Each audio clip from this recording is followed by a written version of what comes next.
क्या आप जानते हैं कि शनिदेव की एक वक्र दृष्टि ने रावण का सपना तोड़ दिया और यहाँ तक कि महादेव भी उनकी दृष्टि से नहीं बच सके। आज की इस कहानी में जानेंगे शनिदेव के जीवन और उनके अद्भुत न्याय की अनसुनी कहानियाँ। नमस्कार दोस्तों, आप सभी का स्वागत है धर्म कथा चैनल पर। यहाँ हम आपको धर्म, पौराणिक कथाओं और शास्त्रों से जुड़ी ऐसी रोचक कहानियां सुनाते हैं जो न केवल दिलचस्प होती हैं बल्कि जीवन के गहरे संदेश भी देती हैं। आज की कहानी है शनिदेव की, न्याय के देवता, जिनके नाम मात्र से लोग कांप जाते हैं। तो चलिए शुरू करते हैं इस अद्भुत यात्रा को। रावण, जिसे संसार में उसकी शक्ति और घमंड के लिए जाना जाता है, ने अपनी शक्ति के बल पर देवताओं को परेशान कर रखा था। उसने न केवल स्वर्ग पर कब्जा कर लिया बल्कि 9 ग्रहों को भी अपना गुलाम बना लिया। अपनी सत्ता दिखाने के लिए रावण ने ग्रहों को आदेश दिया कि वे अपनी उच्चतम स्थिति में रहें ताकि उसके होने वाले पुत्र मेघनाद को कोई हरा न सके। ग्रह डर के मारे चुपचाप रावण का आदेश मानने को मजबूर थे,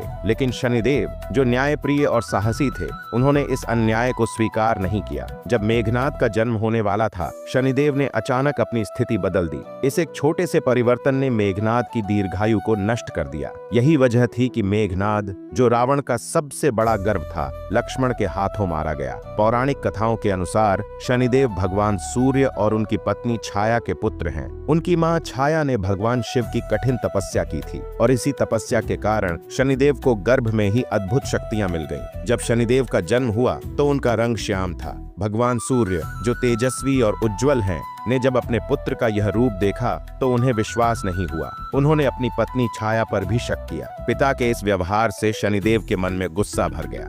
उन्होंने कठोर तपस्या शुरू की। तपस्या से प्रसन्न होकर भगवान शिव ने उन्हें वरदान दिया कि वे न्याय के देवता होंगे और उनकी शक्तियां 9 ग्रहों में सबसे अधिक होंगी। हालांकि शनिदेव का नाम न्याय के लिए लिया जाता है, लेकिन उनकी दृष्टि से लोग डरते भी हैं। इसके पीछे की कहानी बड़ी ही विचित्र और दिलचस्प है। शनिदेव बचपन से ही भगवान कृष्ण के बड़े भक्त थे। उनकी भक्ति इतनी गहरी थी कि शादी के बाद भी वे अपने आराध्य की साधना में लीन रहते थे। उनकी पत्नी, जो चित्ररथ की बेटी थीं, एक दिन पुत्र प्राप्ति की इच्छा लेकर उनके पास आईं, लेकिन शनिदेव कृष्ण भक्ति में इतने डूबे हुए थे कि उन्होंने ध्यान भंग नहीं किया। पत्नी ने क्रोध में आकर उन्हें श्राप दे दिया कि उनकी दृष्टि जिस पर भी पड़ेगी वह नष्ट हो जाएगा। ध्यान टूटने के बाद जब शनिदेव को यह बात पता चली तो उन्होंने अपनी पत्नी से श्राप वापस लेने का अनुरोध किया, लेकिन श्राप वापस नहीं लिया जा सका। तभी से शनिदेव की दृष्टि को लोग भय की दृष्टि से देखने लगे। शनिदेव के प्रभाव से स्वयं महादेव भी नहीं बच सके। एक बार शनिदेव कैलाश पर्वत पहुंचे और भोलेनाथ को प्रणाम किया। उन्होंने बताया कि अगले दिन उनकी वक्र दृष्टि महादेव की राशि पर पड़ेगी।